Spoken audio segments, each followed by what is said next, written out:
G'day everyone, Uncle Jojo. Whoa, I'm Chica. Yesterday, I got to sit with the team at Master Builders for a strategy day, and I'm so excited about where we're taking this industry into the future. Even better still, I personally got to shake hands with the first female CEO in 140 years of Master Builders, Rebecca. Thank you so much, Rebecca, for coming over and personally chatting with me. Loved it.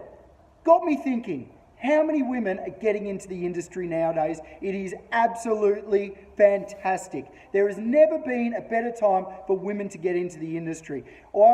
Whether I'm teaching at TAFE or other places, we've got ladies that are coming, young ladies coming from high school, wanting to get into the industry and start an apprenticeship, and we've got older women that have never had the opportunity to try their hand at different carpentry methods.